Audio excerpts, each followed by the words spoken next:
காரைக்காலில் ஸ்ரீ கோதண்டராமர் ஆலயத்தில் புரட்டாசி மாத மகாலய அமாவாசையை முன்னிட்டு ஸ்ரீ நேத்ர தசபுஜ பஞ்சமுக ஆஞ்சநேயர் வெண்ணெய் காப்பு அலங்காரத்தில் காட்சியளித்தார். இதில் ஏராளமான பக்தர்கள் கலந்து கொண்டு சுவாமி தரிசனம்.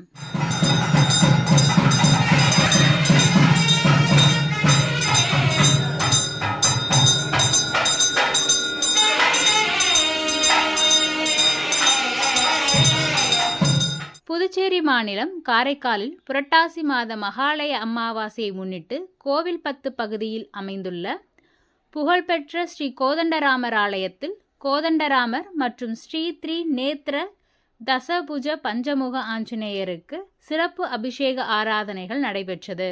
புரட்டாசி மகாலய அமாவாசையை முன்னிட்டு ஸ்ரீ கோதண்டராமர் ஆஞ்சநேயருக்கு மஞ்சள், பால், தயிர், சந்தனம் உள்ளிட்ட பல்வேறு திரவியங்களால் சிறப்பு அபிஷேகம் நடைபெற்றது.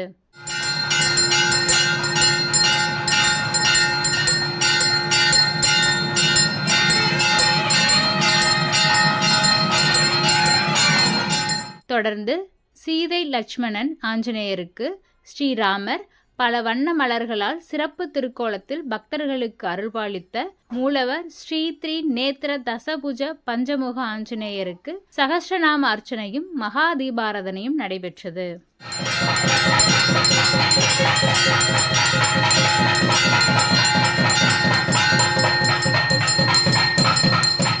புரட்டாசி மாத மகாலய அமாவாசையை முன்னிட்டு ஏராளமான பக்தர்கள் ஸ்ரீ கோதண்டராமரையும் ஸ்ரீ நேத்ர தசபுஜ பஞ்சமுக ஆஞ்சநேயரை வழிபட்டனர்.